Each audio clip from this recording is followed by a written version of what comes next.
ఓం నమ శివాయ. శ్రీ మాత్రే నమః. ఓం శ్రీ సాయిరామ్. అందరికీ నమస్కారం అండి. డిసెంబర్ 19వ తేదీన మనకు అతిపెద్ద అమావాస్య రాబోతుంది. ఈ అమావాస్య సామాన్యమైనది కాదు, చాలా చాలా శక్తివంతమైనది. ముఖ్యంగా కీడుతో కూడుకొని వస్తుంది. ఈ అమావాస్యను అహోరాత్ర అమావాస్య అని కూడా అంటారనమాట. కొడుకున్నటువంటి తల్లులు ఎవరైతే ఉంటారో వాళ్ళు మాత్రం చాలా జాగ్రత్తగా ఉండాలని చెప్పేసి మనకు వేద పండితులు చెప్పడం అనేది జరుగుతుంది. ఎవరైతే ఉంటారో అంటే కొడుకులు, ఒక్క కొడుకు కావచ్చు లేదా ఇద్దరు కొడుకులు కావచ్చు, ఎవరైనా సరే మీరు మాత్రం ఈ అమావాస్య రోజున తప్పనిసరిగా ఈ పరిహారం అనేది చేసుకోవాల్సిందే. లేకపోతే మాత్రం కీడు అనేది తప్పదు. తస్మాత్ జాగ్రత్త అని చెప్పేసి ప్రత్యేకంగా అంటే ఈ కొడుకులైనటువంటి తల్లులకి అమావాస్య అనేది చాలా చాలా కీడుతో వస్తుందండి. ఇది చాలా శక్తితోటి వస్తుంది, చాలా పవర్ఫుల్గా మనకు. అంతేకాకుండా ఈ సంవత్సరంలో ఇదే ఆఖరి అమావాస్య కూడా. కాబట్టి మగపిల్లలు ఉన్నటువంటి ప్రతి తల్లి కూడా తప్పక చేయాల్సినటువంటి పరిహారము. లేకపోతే మాత్రం చేతులారా మీరు బాధపడాల్సినటువంటి పరిస్థితి అనేది వస్తుంది. మీరు ఏముందిలే అని చెప్పేసి తేలికగా కూడా కొట్టి పడేసేస్తే మాత్రం ఇప్పుడు ఎన్ని రకాలుగా ప్రమాదాలు, ఘోరాలు జరుగుతున్నాయో మనం వింటూనే ఉంటున్నాము. కాబట్టి అలాంటి ప్రమాదాలు ఇలా మీకు కూడా సంభవించే అవకాశాలు అనేటివి చాలా ఎక్కువగా, అలాంటివి ఏవై రాకూడదు అని చెప్పేసి మీరు ఈ పరిహారం అనేది మీరు చేసుకోవాలని చెప్పి ఈ వీడియో ప్రత్యేకంగా చేయడం అనేది జరుగుతుంది. కాబట్టి మగపిల్లలు ఉన్నటువంటి ప్రతి ఒక్క తల్లి కూడా జాగ్రత్తగా ఈ వీడియో అనేది చివరి వరకు వింటే మీకు అంతా కూడా వివరంగా అర్థమవుతుంది. అసలు ఈ పరిహారం ఎలా చేయాలి, ఎందుకు కీడుతో వస్తుంది, ఏ సమయంలో చేసుకోవాలి, ఇలాంటివన్నీ కూడా మీ యొక్క అన్ని ప్రశ్నలకు, సందేహాలకు సమాధానాలు అయితే దొరుకుతాయన్నమాట. కాబట్టి పూర్తిగా చివరి వరకు విని, అలాగే ఇంకొంతమంది మగపిల్లలు ఉన్నటువంటి తల్లులకు వీడియో చేరడం కోసం ఒక లైక్ ఇచ్చి సపోర్ట్ చేయండి. మనకు రేపు అంటే డిసెంబర్ 19వ తారీఖున ఈ అతిపెద్ద అమావాస్య అనేది రాబోతుంది. దీని మార్గశిర అమావాస్య అని కూడా అంటారనమాట. అలాగే అహోరాత్ర అమావాస్య అని కూడా అంటారు. అంటే ఈ అమావాస్య వచ్చేటప్పటికి మనకు చాలా కీడుతోటి, దోషాలతోటి కూడుకొని వస్తుంది. ముఖ్యంగా మగపిల్లలున్న తల్లులు ఎవరైతే ఉన్నారో వాళ్ళు చాలా జాగ్రత్తగా ఉండాలి. అలాగే ఒక్క పిల్లోడు అంటే ఒక సంతానం కలిగినటువంటి వారు కూడా జాగ్రత్తగా ఉండాలి అనమాట. ఇప్పుడు ప్రతి విషయాన్ని కూడా జాగ్రత్తగా విని ఆచరించడం వల్ల ఏంటంటే మీకు గర్భశోకము, అలాగే పుత్రశోకము అనేది దాని నుంచి బయటపడే అవకాశం అనేది భగవంతుడు అనుగ్రహిస్తాడు. ఈసారి అమావాస్య ఏంటంటే 27 గంటలు ఉంది. దీన్ని అహోరాత్రి అంటారు. అంటే 27 గంటలు అంటే చూడండి ఎంత పవర్ఫుల్గా తో వస్తుందో. అంటే గండం ఏంటంటే కాస్త గట్టిగానే ఉందని చెప్పుకోవచ్చు అనమాట. శూలయోగంతో వచ్చింది. శూలయోగము అంటే ఏంటంటే మనకు అమావాస్య రోజు దగ్గర నుంచి సుమారు 36 లేదా 38 రూపులు అంటే అమావాస్య రోజు కావచ్చు, అమావాస్య తర్వాత రోజు కావచ్చు, 2 రోజుల తర్వాత కావచ్చు, 4 రోజుల తర్వాత కావచ్చు, 36 రోజుల రూపు కావచ్చు, లేదా 38 రోజుల రూపు. అంటే అక్కడి నుంచి అంటే అమావాస్య మరుసటి రోజున దగ్గర నుంచి మగపిల్లలు ఎవరైతే ఉన్నారో అలా మగపిల్లలు, మగవాళ్ళు కావచ్చు, ఇద్దరు కావచ్చు, ఒక తల్లి సంతానం, ఒక బిడ్డ తల్లి సంతానం ఒక్కలే ఉంటారు చూడండి, ఎవరన్నా కానివ్వండి. అలాంటి వాళ్ళకి ఏంటంటే ఏ ప్రమాదమైనా కూడా జరగవచ్చు, ఎలాంటి సమస్య అయినా సరే ఉత్పన్నం కావచ్చు అని చెప్పేసి మనకు వేద పండితులు క్లియర్గా చెప్తున్నారు. పుత్రశోకము, కొంతమందికి గర్భశోకాలు అంటే గర్భిణీ స్త్రీలు కూడా జాగ్రత్తగా ఉండాలన్నమాట. అంటే మగపిల్లలు ఉన్నటువంటి తల్లులు ఎంత జాగ్రత్తగా ఉండాలో అలాగే గర్భిణీ స్త్రీలు కూడా జాగ్రత్తగా ఉండాలి. లేకపోతే పుత్రశోకంతో పాటుగా గర్భశోకాలు కలిగే పరిస్థితి కూడా ఉంటుందన్నమాట. ముఖ్యంగా ఇందాక మనం చెప్పుకున్నట్టుగా ఒకరే సంతానం అంటే జ్యేష్ఠ నక్షత్రము, మూల నక్షత్రంతో జన్మించినటువంటి వారికి ప్రమాదం అనేది మరీ ఎక్కువగా ఉంటుంది. ఎవరైతే జ్యేష్ఠ నక్షత్రం, మూల నక్షత్రంలో జన్మించినటువంటి వారు ఉంటారో వారికి ఏంటంటే ప్రమాదాలు మరి ఎక్కువగా జరిగే అవకాశాలు అయితే ఉన్నాయన్నమాట. అసలు 27 గంటలు అంటేనే ఇక్కడ మీరు అర్థం చేసుకోవాలి. ప్రమాదము అంటే ఎప్పుడు ఏ దిక్కు నుంచి వచ్చిందో మనకు తెలియదండి. మనము ఊహకు కూడా అందదన్నమాట ప్రమాదాలు అనేటివి. అది ఆ టైంకి నెట్టుకొస్తే మనంతటా మనమే బయటికి వెళ్ళి ఆ టైంకి అలా ఎదురు వెళ్ళిపోతామన్నమాట. ఇంట్లో ఉన్నా కూడా జరగవచ్చు. కాబట్టి ఇవి ఏదో విధంగా మీరు తేలిగ్గా కొట్టి పడేస్తే మాత్రం మీరు చాలా ఇబ్బంది పడతారండి. తేలికగా కొట్టి పడేసే మాటలైతే అస్సలు కాదనమాట. ఈ అమావాస్య కూడా మనకు అహోరాత్రి ఉంది. మామూలుగా అహోరాత్రం అంటే చాలా తక్కువగా వస్తుంటాయన్నమాట ఇలాంటి అమావాస్యలు. అట్లా అసలు భయం అనేది ఏంటంటే ఈ అహోరాత్రి ఉండడం వల్ల మనకు భయం అనేది మొదలవుతుంది. టైం చాలా తక్కువగా ఉంటుందండి. మనకేంటంటే ఇది ఇవాళ రేపు మీరు చూసుకుంటే రేపు 19 తారీఖు పరిహారం అనేది ఖచ్చితంగా చేసుకోవాలి. రేపు 19 తారీఖు కాబట్టి టైం చాలా తక్కువగా ఉంది. కాబట్టి మగ పిల్లలు ఉన్నటువంటి ప్రతి తల్లులు కూడా తప్పకుండా ఈ పరిహారం అనేది చేసుకోండి. తస్మత్ జాగ్రత్త. మీరు భయపడొద్దు. ఇంకా ఇంతగా చెప్తున్నామంటే మీరు ఇంకా భయపడాల్సిన పని లేదు. భయపడొద్దు, కానీ జాగ్రత్తగా ఉండండి. భయపడాల్సిన విషయమా అంటే భయపడాల్సిన విషయమే. పరిహారం చేసుకున్న వాళ్ళకి జాగ్రత్తలు తీసుకోవాలి, కానీ చేసుకుంటే మాత్రం మీకు భయం అనేది ఆ యొక్క సమస్య నుంచి, ఆ యొక్క గండం ఏదైతే ఉంటుందో దాని నుంచి మీరు బయటపడగలుగుతారనమాట. ఏముందులే అని చెప్పి కొట్టి పడేస్తారు చూడండి, ఆ క్షణానికి ఏం కాకపోవచ్చు, కానీ తర్వాత మాత్రం ఎంత బాధపడతారో ప్రయోజనం ఉండదు. ప్రతి తల్లిదండ్రులు కష్టపడేదే బతికేది బిడ్డల కోసమే. ముఖ్యంగా మగపిల్లలు ఏంటంటే బయట 4 రకాలుగా తిరుగుతూ ఉంటారు, కాస్త హుషారుగా ఉంటారు, చురుగ్గా ఉంటారు, బండ్ల మీద తిరుగుతూ ఉంటారు. ఇలా మగపిల్లలు ఏంటంటే చాలా రకాలుగా ఎక్కువగా వాళ్ళకు బయట తిరగడానికి అవకాశాలు అంటే చాలా ఎక్కువగా ఉంటాయన్నమాట. కాబట్టి ఆ ఒక్కరోజు తప్పిందిలే ఏముందిలే అని చెప్పి మనం అనుకోవడానికి లేదండి. అక్కడి నుంచి మనకు ఆ క్షణం నుంచి మనకు ఏ రోజైనా ప్రమాదం అనేది జరుగుతుందన్నమాట. కాబట్టి జాగ్రత్తగా ఉండాలి. మీరు ఆ రోజు అమావాస్య రోజు కాబట్టి మీరు పరిహారం చేసుకుంటే ఇక మీరు సేఫ్ అనమాట. ఇక మీ అబ్బాయి మీరు తల్లిగా చేయాల్సినటువంటి బాధ్యత మీరు చేశారు. మీ బిడ్డను మీరు కాపాడుకున్నారు. తల్లిదండ్రులే కదండి పిల్లలకు ధైర్యం అనేది. మనం నమ్ముకొని వాళ్ళు బతుకుతూ ఉంటారు. ఏదైనా సరే నా తల్లి చూసుకుంటుంది. తండ్రి కన్నా కూడా ముఖ్యంగా తల్లికి ఎక్కువ బాధ్యత అనేది, చాలా ఎక్కువగా ప్రేమ అనేది ఎక్కువగా ఉంటుందన్నమాట. చిన్నప్పటి నుంచి వాళ్ళని ఏంటంటే మోసి కని పెంచి వాళ్ళ కోసం ఎన్నో కష్టాలు పడి మా పిల్లలు బాగుండాలి, మా పిల్లలు నిండు నూరేళ్ల పాటు ఆరోగ్యంగా సంతోషంగా ఉండాలని చెప్పి ప్రతి తల్లి కూడా కోరుకుంటూ ఉంటుందన్నమాట. కాబట్టి అలాంటి తల్లి కంటికి రెప్పలా కాపాడుకోవాల్సినటువంటి బాధ్యత కూడా మీ తల్లి మీదే ఉంటుంది. కాబట్టి తల్లులు మీరు ఎన్ని పనుల్లో ఉన్న పరిహారం అనేది చేసుకోండి. మీరు ఏం చేస్తారంటే మీరు అన్నం వండినప్పుడు ఒక నిండుకుండ అన్నం అనేది మీరు ముందు తీసేసి ఒక బౌల్లో పక్కన పెట్టేసుకోండి. దీనితో పాటుగా చేయాల్సిన పరిహారం ఇంకోటి ఉందండి. అది కూడా చాలా పవర్ఫుల్ పాత్ర అనేది పోషిస్తుంది అనమాట. ముందేం చేస్తారంటే నిండుకుండ అన్నం అనేది తీసుకొని పక్కన పెట్టేసుకొని దాన్ని మీరు ఇక్కడ చూపించినట్టుగా మీరైతే ఒక 3 ముద్దలు అయితే చేసుకోవాలి. అన్నంలో ఏం కలపకుండా ఉన్నటువంటి ఒక ముద్దను చేసుకోండి. అది తీసేసుకొని పక్కన పెట్టుకోండి. ఇంకా తర్వాత వచ్చేటప్పటికి ఒక ముద్దలు అంటే మనకు 3 ముద్దలు చేసుకోవాలి. ఇక్కడ 3 ముద్దలు చిటికంత పసుపు వేయాలి. ఇంకో ముద్దలో ఇక్కడ పసుపు ముద్దను కలుపుకోండి. ఒకటి తెల్ల ముద్ద, ఒకటి పసుపు ముద్ద, అలాగే ఇంకొక అన్నం ముద్దలు వచ్చేటప్పటికి కుంకుమ కలపాలన్నమాట. కుంకుమ ఏంటంటే మనకి ఎరుపు రంగులో ఉంటుంది. ఈ చెడు కీడు అమావాస్య ఏంటంటే ఎఫెక్ట్ ఏదైతే కీడుతో వస్తుందో ఆ దోషాలంతటిని తీసేయడానికి ఈ ఎరుపు రంగులో ఉన్నటువంటి అన్నం ముద్ద కుంకుమ కలిపింది. ఇది కూడా చాలా పవర్ఫుల్ పాత్రను పోషిస్తుందన్నమాట. కాబట్టి మీరు ఏం చేస్తారంటే ఇందాక మనం చెప్పినట్టుగా నిండుకున్న మాత్రమే తీయాలి. తిన్నాక మళ్ళీ చుట్టి వేస్తే మాత్రం ఎలాంటి ఫలితం ఉండదు. తిన్నాక ముందుకే అన్నం వండగానే వేడివేడి అన్నం తీసేసి ఒక పక్కన పెట్టేసి ఇక్కడ మనం చెప్పినట్టుగా తెలుపు రంగు, పసుపు రంగు, ఎరుపు రంగు ముద్ర 3 ముద్దలు చేసి చుట్టుకొని ఒక ప్లేట్లో పెట్టేసుకోండి. ఒక స్టీల్ ప్లేట్ కానీ ఒక ఇతర ప్లేట్ కానీ ఇంట్లో తీసేసుకొని చక్కగా పెట్టేసుకోండి.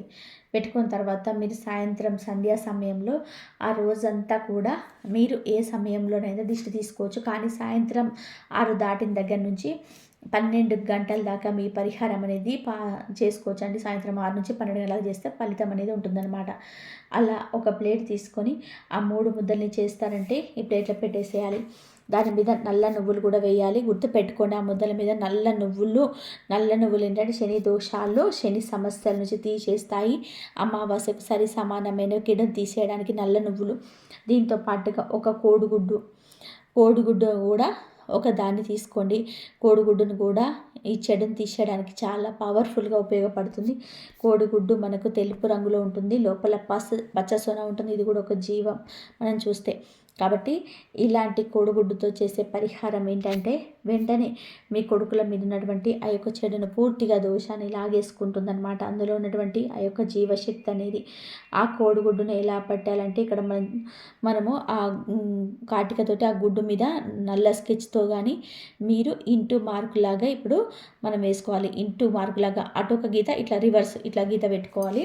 ఇట్లా ఈ ముద్దలు ఉన్నటువంటి ప్లేసెస్ సిద్ధం చేసుకొని ఉంచుకొని మీ కొడుకులు ఒకరు కావచ్చు, ఇద్దరు కావచ్చు, ముగ్గురు కావచ్చు, ఆ పిల్లల్ని అట్లా కూర్చోబెట్టేసి వరుసన ఆ పిల్లల చుట్టూతా కూడా కుడి నుంచి ఎడమ నుంచి 3 సార్లు ఈ అమావాస్య మనం చెప్పిన సమయాలు సాయంత్రం 6 దగ్గర నుంచి డిసెంబర్ 19వ తారీఖున సాయంత్రం 6 నుంచి 12 గంటల వరకు ఈ పరిహారం అనేది చేసుకోవచ్చు. అలా తిప్పేసి మీ కొడుకు చుట్టూతా వాటిని తీసుకెళ్ళి గుడి నుంచి ఎడమ నుంచి కుడికి 3 సార్లు సవ్య దిశలో అపసవ్య దిశలో తిప్పాలి.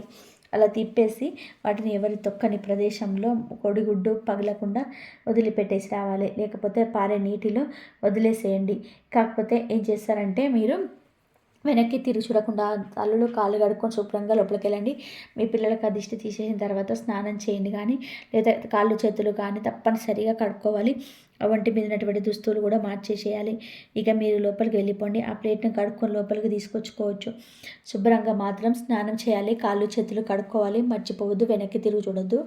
ఇలా చేసేయండి. తర్వాత మీరు ఏం చేస్తారంటే మీరు ఆ రోజున ఈ డిసెంబర్ 19వ తారీఖు అమావాస్య రోజున ఉదయం కానీ సాయంత్రం వేళలో కానీ మీకు దగ్గరలో ఉన్నటువంటి శివాలయానికి వెళ్ళి శివుడికి అభిషేకం అనేది చేయాలి. శివలింగానికి అభిషేకం అనేది చేసుకోవాలి. చెంబడు నీటితో కానీ పాలతో కానీ మగపిల్లలు ఉన్న ప్రతి తల్లి, అలాగే ఒక బిడ్డ ఉన్నటువంటి సంతానం ఉన్నటువంటి తల్లి, ప్రతి తల్లి, ముఖ్యంగా మగపిల్లలు ఉన్నటువంటి ప్రతి తల్లి కూడా అభిషేకం అనేది చేసుకోవాలి. గుర్తుపెట్టుకోండి. శివలింగానికి అభిషేకం చేసి ఓం నమః శివాయ అనేటువంటి పంచాక్షరి మంత్రాన్ని మీరు 11 నుంచి 108 సార్లు మీరు చెప్పుకోవచ్చు అన్నమాట. అలాగే మీ పిల్లల చేత కూడా చెప్పించండి. అలాగే మీ యొక్క కొడుకుల చేత కూడా ఈ మంత్రాన్ని చెప్పించండి. ఇలా తప్పకుండా ఇంట్లో ఏంటంటే మీకు దగ్గరలో ఉన్నటువంటి శివాలయానికి వెళ్ళి అభిషేకం చేయడం కానీ, లేకపోతే ఇంట్లో శివలింగం ఉంటే ఇంట్లో శివలింగానికి అభిషేకం చేసుకోవడం కానీ, ఇంట్లో శివుడి దగ్గర దీపారాధన చేసుకోవడం, ముఖ్యంగా ఈరోజు శివుడికి చేసుకోండి. ఎందుకంటే కీడుతో వచ్చింది కాబట్టి శివుడి దగ్గర దీపారాధన చేసుకోవాలన్నమాట. అలా చేసుకోవడం ఓం నమః శివాయ అనేటువంటి మంత్రాన్ని చెప్పుకోవడము, ఇలాంటి నియమాలను కనుక మీరు పాటించినట్లయితే ఆ పరమేశ్వరుడు మీ బిడ్డకు ఎటువంటి ప్రమాదము ఏ దిక్కు నుంచి కూడా రాకుండా ఆ తండ్రి కంటికి రెప్పలాగా కాపాడుకుంటాడు. తల్లిగా మీ ప్రయత్నం మీరు చేశారు, తల్లిదండ్రులాగా, కానీ భగవంతుడి యొక్క సహాయం కూడా మనకు కావాలి. కాబట్టి మీరు తప్పకుండా మీరు పరమేశ్వరుడికి చక్కగా ఇంట్లో దీపారాధన చేసుకొని దగ్గరలో ఉన్న శివాలయానికి మీ బిడ్డను కూడా తీసుకొని వెళ్ళండి. వెళ్ళేసి ఓం నమః శివాయ అనే మంత్రాన్ని చెప్పుకోండి. ముఖ్యంగా ఏంటంటే ప్రత్యేకంగా నరదిష్టి పిల్లల మీద నరదిష్టి, మనకి నరదిష్టి సంగతి కాసేపు పక్కన పెట్టిన ఈ అమావాస్య అనేది చాలా కీడుతో వస్తుందన్నమాట. ఈ అహోరాత్రి అమావాస్య అనేది సామాన్యమైనది కాదండి. చాలా చాలా శక్తితో, చాలా చాలా కీడుతో, చాలా చాలా దోషంతో వస్తుంది. కాబట్టి మీకు ఏంటంటే గర్భశోకము, పుత్రశోకం కలగకుండా ఉండడం కోసం ఇంత గట్టిగా చెప్పడం అనేది జరుగుతుంది. అలాగే గర్భిణీ స్త్రీలు కూడా పొరపాటున కూడా బయటకు అనేది రావద్దు. అమావాస్య రోజున జాగ్రత్తగా మీ ఇంట్లో ఉండండి. మీరు ఎలాంటి పనులు కూడా చేయొద్దు. అంటే కూరగాయలు కట్ చేయడం కానీ, ఏదైనా పనులు చేయడం కానీ, ఇలాంటి పొరపాట్లు కూడా మీరు చేయొద్దు. చాలా జాగ్రత్తగా ఉండాలి. మీరు తప్పకుండా ఇంట్లో ఏంటంటే శివారాధన మాత్రం తప్పకుండా చేసుకోవాలి. శివాలయానికి వెళితే ఇక మంచిది. అలాగే శనిదేవుడి యొక్క అనుగ్రహం కోసము, అంటే పితృదోషాలు, పితృశాపాలు, అలాగే మనకు శనిదేవుడి యొక్క అనుగ్రహం కూడా కావాలి. కాబట్టి ఎలాంటి ప్రమాదాలు జరగకుండా ఉండడం కోసం కాకికి కూడా ఒక ముద్ద అన్నం పెట్టండి. కాకి అంటే శనిదేవుడి వాహనం కాబట్టి, అలాగే మనకు పెద్దవాళ్ళు పితృదేవతలు కూడా కాకుల రూపంలో తిరుగుతూ ఉంటారు. ఏదైనా పితృదోషాలు, పితృశాపాల వల్ల కూడా ఇలాంటి ప్రమాదాలనే బిడ్డలకు జరిగి అంటే చాలా ఇబ్బందులు అనేటివి అలాంటివి మనం ఊహించడం కూడా ఊహించుకోము అన్నమాట. కాబట్టి అలాంటి దుస్థితి అనేది ఏ తల్లికి కూడా రాకూడదని చెప్పేసి ఈ వీడియో అనేది జరుగుతుంది. కాబట్టి మగ పిల్లలు ఉన్నటువంటి ప్రతి తల్లి కూడా జాగ్రత్త, మీరు తప్పకుండా ఈ పరిహారం చేయండి. అలాగే మనం చెప్పినట్టుగా శివలింగానికి అభిషేకం చేయడము, ఓం నమః శివాయ అనే మంత్రాన్ని జపించడము, ఇలాంటి మనం చెప్పే నియమాలని ఆచరించాలి. అలాగే నియమాలు కూడా తప్పనిసరిగా అండి. ఆ రోజు నాన్ వెజ్ వండకూడదు, తినకూడదు, గుర్తుపెట్టుకోండి. తప్పకుండా స్నానం అనేది చేయాలి. నలుపు రంగు బట్టలు వేసుకోకూడదు. ఇంటిని వాకిల్ని శుద్ధి చేసుకోవాలి. ఇంట్లో తప్పకుండా శివుడికి పూజ చేసుకోవాలి. ఈ శివుల ముందర దీపం వెలిగించాలి. శివలింగం ఇంట్లో ఉన్నా లేకపోతే శివాలయానికి వెళ్ళి అయినా సరే తప్పకుండా అభిషేకం కూడా చేయించుకోవాలి. ఇది మీరు గుర్తుపెట్టుకోండి. ముఖ్యంగా మగ పిల్లల్ని మరీ అర్జెంట్ అయితే తప్ప బయటకు మాత్రం వెళ్ళనివ్వద్దండి, ఇంట్లో ఉంచుకోండి. మీరు తప్పకుండా ఈ పరిహారం అనేది మనం చెప్పినటువంటి సమయంలో చేసుకోండి. చేయకపోతే మాత్రం మీకు తర్వాత ఎంత బాధపడ్డా కూడా ప్రయోజనం అనేది ఉండదు. మీరు గుర్తుపెట్టుకోండి. తర్వాత ఇంటి లోపలికి వచ్చేటప్పుడు అమావాస్య చాలామంది దిష్టిలన్నీ తీసేసి రోడ్ల మీద పోస్తుంటారు. కాబట్టి కాళ్ళు చేతులు కూడా కడుక్కొని మాత్రమే లోపలికి వెళ్ళండి. ఇది గుర్తుపెట్టుకోండి. అలాగే ఈ రోజున నూనె వస్తువులు అంటే నూనె ప్యాకెట్లు కానివ్వండి, చెప్పులు కానివ్వండి, తలకు నూనె రాసుకోవడం, షేవింగ్ చేసుకోవడం, గడ్డాలు చేసుకోవడం ఇలాంటివి చేయొద్దు. మగపిల్లలు వచ్చేటప్పటికి పరిహారం ఏంటంటే అంటే మన పసిపిల్లల దగ్గర నుంచి 40 ఏళ్ళ మగపిల్లల వరకు ప్రతి తల్లి కూడా ఈ పరిహారం అనేది చేసుకోవచ్చు. ఎందుకంటే పిల్లలు చిన్నవాళ్ళైనా సరే పెద్దవాళ్ళైనా సరే ప్రతి తల్లికి బిడ్డే, ఆ బిడ్డ చిన్నవాళ్ళలాగే ఉంటాడనమాట. కాబట్టి మనకి 40 కాదండి, 50 సంవత్సరాల మగపిల్లల వరకు కూడా చేసుకోవచ్చు అనమాట. ఇబ్బంది అయితే ఏమీ లేదు. ఇలా చేస్తే మీ బిడ్డకు మీరు చేశారు అన్న ఒక సంతోషం అనేది ఉంటుంది. మీ బిడ్డ నిండు నూరేళ్ళ పాటు సంతోషంగా ఆరోగ్యాలతో తులతూగుతాడు. డబ్బుదేముందండి, బతికుంటే ఎప్పుడైనా సంపాదించుకోవచ్చు, కానీ మనిషి ప్రాణాలు ముఖ్యం. కాబట్టి మిమ్మల్ని నమ్ముకున్నటువంటి మీ యొక్క బిడ్డలకి మీరు తల్లి చేయాల్సినటువంటి ఈ యొక్క కర్తవ్యం మీరు తప్పకుండా చేయండి. మీరు ఈ పరిహారం చేసి మీ బిడ్డని కాపాడుకోండి. అర్థమైంది కదండి, ఏం చేయాలి, ఏం చేయాలి, ఈ అమావాస్య రోజున కొడుకు ఉన్న తల్లిదండ్రులు ఏం ఆచరించాలి. ఈ వీడియో నచ్చితే కంపల్సరీ ఒక లైక్ ఇచ్చి సపోర్ట్ చేయండి. ఎందుకంటే మీరు ఈ యొక్క లైక్ అనేది చాలా విలువైనదండి.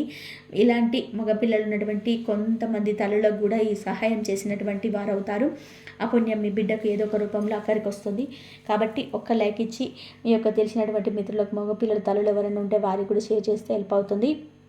మొట్టమొదటిసారిగా మన ఛానల్ చూస్తుంటే సబ్స్క్రైబ్ చేసుకొని పక్కన ఉన్నటువంటి ఆన్లైన్ బిల్ క్లిక్ చేస్తే నేను పెట్టే ప్రతి వీడియో ముందుగా నోటిఫికేషన్ రూపంలో వస్తుంది. లైక్ చేసినప్పుడు కామెంట్స్ దగ్గర హైప్ వస్తుంది. అక్కడ మీ యొక్క పాయింట్స్ అనేది కూడా యాడ్ చేయొచ్చు అనమాట. కాబట్టి ఇంత విలువైనటువంటి సమాచారం మీకు తెలియజేసినందుకు గాను వీడియోకి ఒక లైక్ ఇచ్చి సపోర్ట్ చేసి మరికొంతమంది తల్లులకు కూడా చేరవేస్తారని చెప్పి మనస్ఫూర్తిగా కోరుకుంటూ మరొక మంచి విశేషంతో మళ్ళీ కలుద్దామండి.